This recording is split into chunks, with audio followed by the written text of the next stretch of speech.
Halo, selamat pagi dan siang teman-teman kajian seni rupa dan desain. Sebenarnya minggu ini saya di 2 kelas sebelumnya itu offline gitu. Tapi karena di hari ketiga ini kayaknya drop gitu, karena istri saya juga lagi sakit, saya juga lagi masih pemulihan.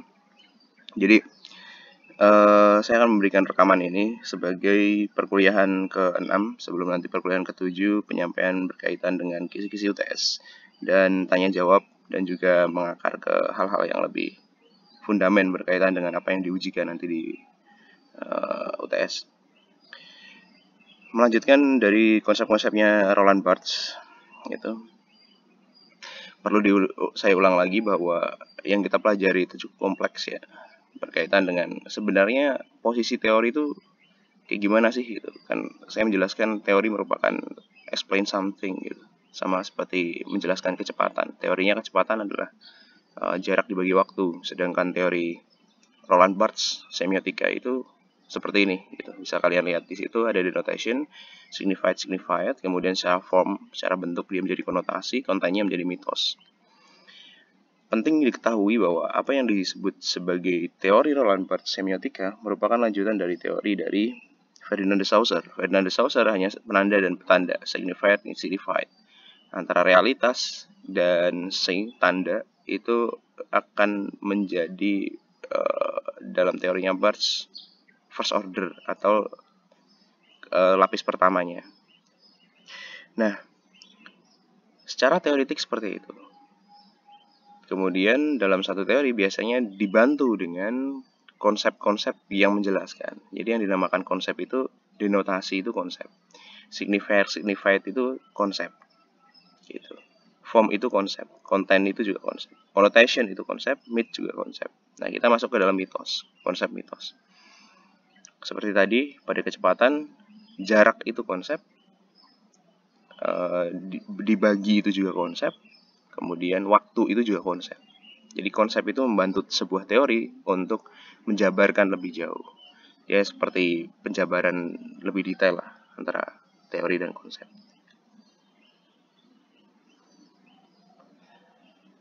Nah, untuk pertemuan kali ini kita akan pelajari 3 konsep.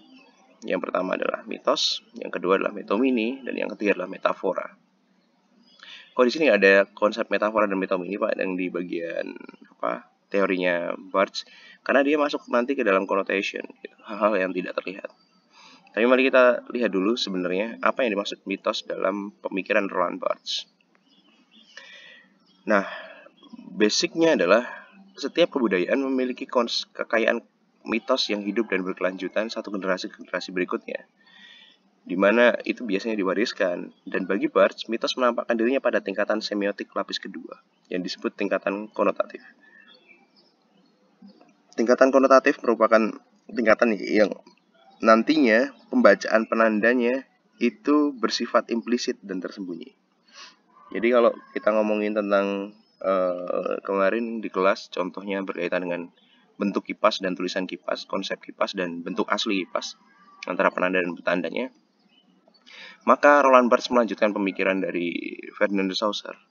Dia memikirkan tentang bagaimana sebuah tanda itu hadir pada satu kebudayaan tertentu. Saya misalkan contoh, bendera kematian. Di Jakarta bendera kematian kalau tidak salah warna kuning gitu. Tapi di wilayah saya, di daerah Jawa, itu bendera kematian itu warna merah. Di daerah lain bendera kematian warnanya putih. Jadi masing-masing wilayah menandakan adanya kematian itu benderanya masing-masing atau sesuai dengan konstruksi budaya masing-masing. Nah, disitulah kemudian mitos bekerja atau mitos menjelaskan bahwa sebuah tanda itu harus dilihat juga bagaimana dia hidup dalam suatu budaya. Nah, biasanya ketika mitos itu hadir, itu dapat memberikan gambaran, oh, apabila saya menunduk kepada orang Jawa, itu berarti saya memberi penghormatan. Oh, apabila saya mengucapkan selamat pagi, Bapak, mohon maaf, saya nama, dan lain sebagainya, itu berarti mitos yang kalian lakukan sebagai mahasiswa dalam budaya pendidikan. Jadi, mitos itu akan berkecimpung sesuai dengan budaya yang hadir bagi Barthes. Nah, Barthes menjelaskan cara kedua dalam cara kerja di tatanan kedua melalui mitosnya. Gitu. Bagi Barthes, mitos sebuah budaya itu akan dianalisis dengan cara berpikir tentang suatu atau cara mengonseptualisasi atau memahami hal tersebut. Gitu. Dan Barthes melihat mitos sebagai mata rantai dari konsep-konsep yang berrelasi.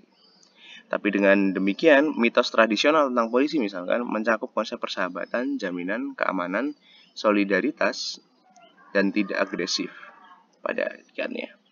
Tapi mari kita lihat dulu, apabila kita melihat foto ini secara denotatif, teman-teman bisa menjabarkan bahwa ini ada polisi, ada anak-anak, ada mobil polisi, gitu kan? Berarti itu berada di tempat polisi. Nah, pada penggunaan Barthes, maka dikerjakannya itu tidak boleh langsung melompat ke konotasinya. Misalkan, oh polisinya sedang menangkap anak-anak, gitu. Nggak boleh. Hal yang pertama dilakukan dalam tata cara penggunaan analisis dari semiotika Roland Barthes itu harus melalui pelapis pertamanya dulu. Kita harus lihat dulu realitasnya. Kalau dalam kajian visual berarti bentuk fotonya atau bentuk gambarnya atau bentuk yang sesuai dengan yang sudah ditampilkan secara formal. Kemudian dia dijabarkan melalui kata-kata bahwa oh garis yang digunakan seperti ini, oh cat yang digunakan seperti ini, oh pola yang dia gunakan seperti ini, oh dia menampilkan bentuk-bentuk seperti gedung dan lain sebagainya. Itu first order. Jadi ketika ngobrolin tentang foto polisi ini, kita bisa melihat bahwa penjabaran berkaitan dengan polisi itu ada pada tingkatan pertama. Artinya simbol bahwa polisi menggunakan baju hijau, anak-anak menggunakan baju biru, kotak-kotak, dan ada beberapa anak yang mengitarinya, itu merupakan lapis pertama.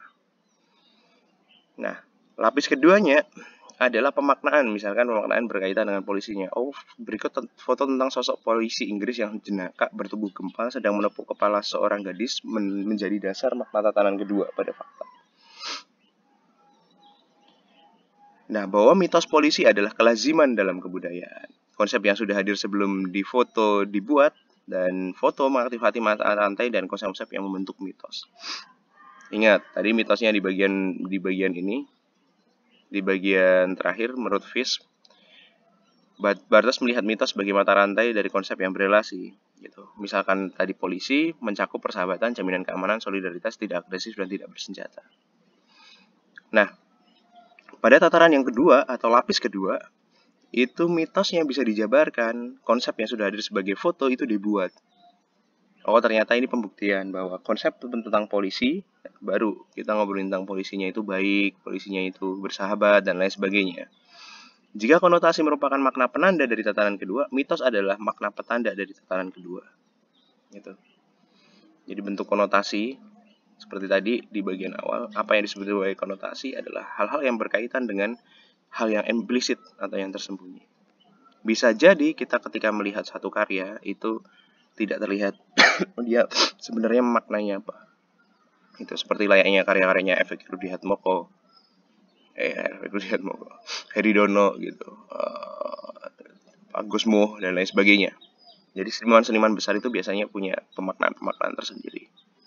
Dan itu pada Barthes masuk pada tataran yang kedua. Nah, mitos menurut pandangan Barthes beroperasi pada tingkatan lapis kedua yang maknanya sangat konvensional, disepakati.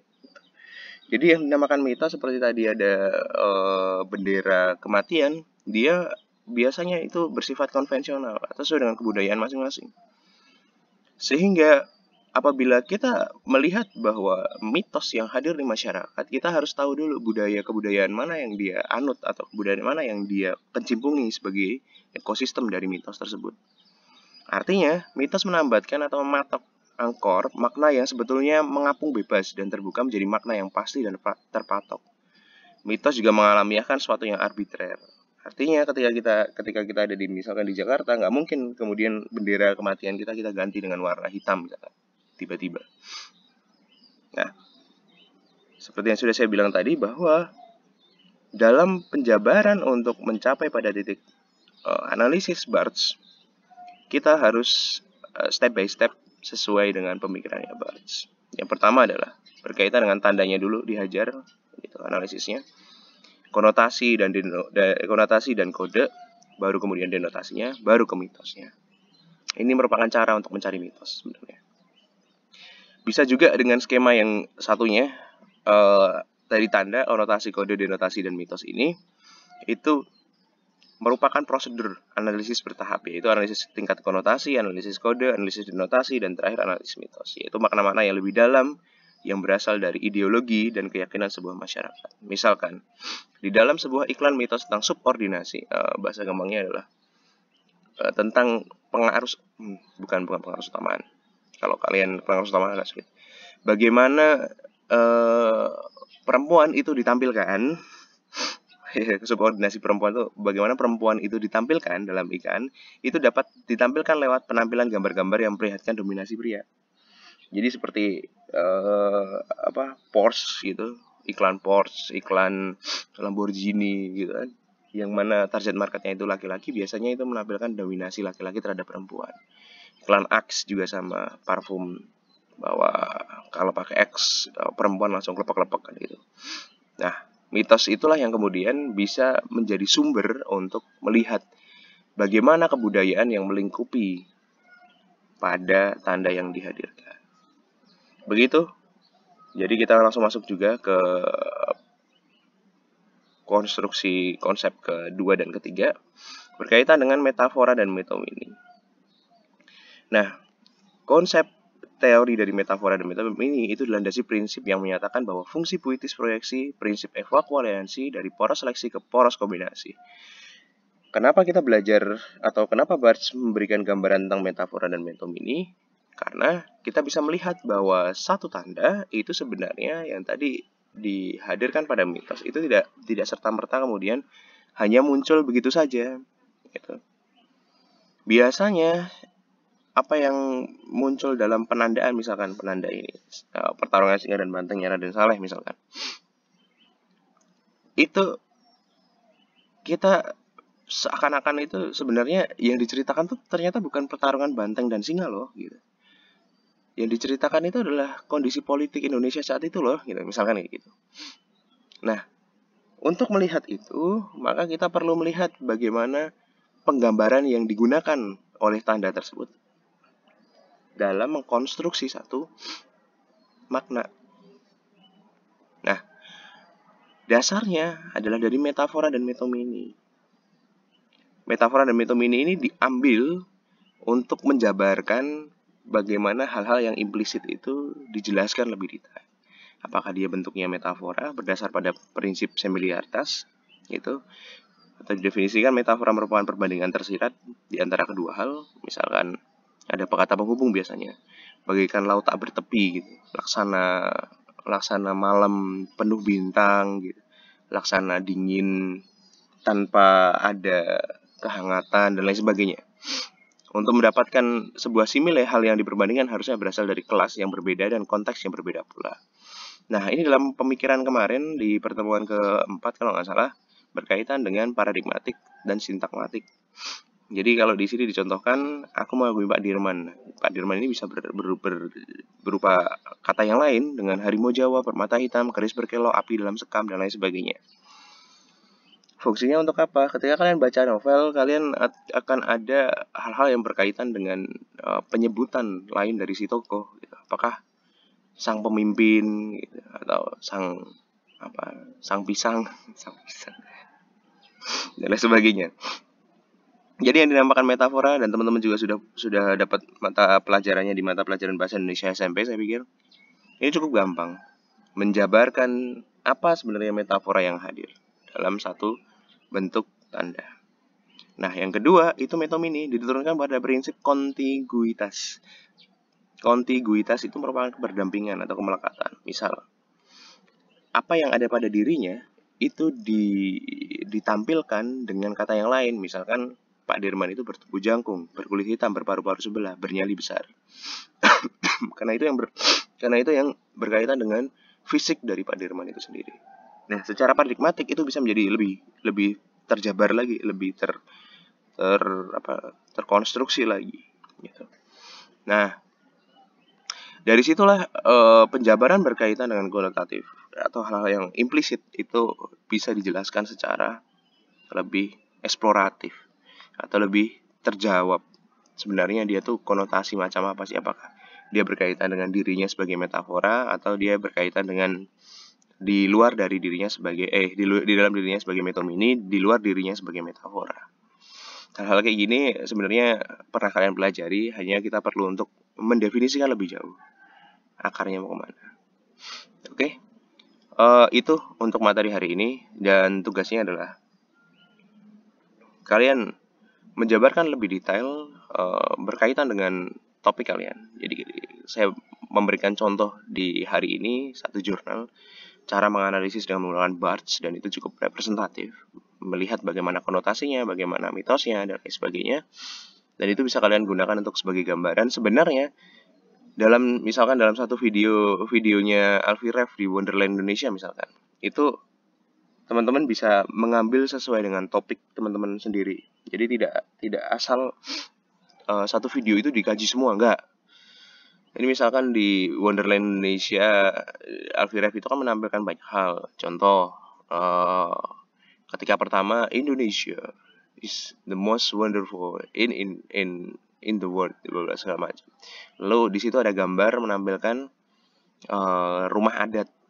Nah, kalau teman-teman minatnya ada pada wilayah rumah adat, maka kajian semiotik yang bisa dilakukan berkaitan dengan rumah adat itu adalah bagaimana bentuk atau bagaimana penanda, bagaimana tanda rumah adat pada video klip Alfie Rev. Jadi fokusnya ke rumah adat aja tuh, menit keberapa atau screenshot keberapa, nah itu dikaji. Fokus tapi ke rumah adat, tidak fokus ke yang lain, tidak fokus ke bahdimnya atau ke ke wilayah Alfinya, nggak fokus ke wilayah yang lain gitu.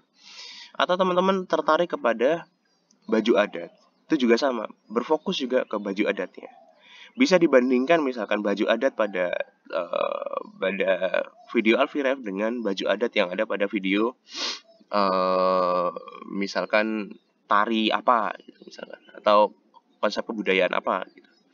Yang mana alasan-alasan yang logis itu seharusnya bisa muncul.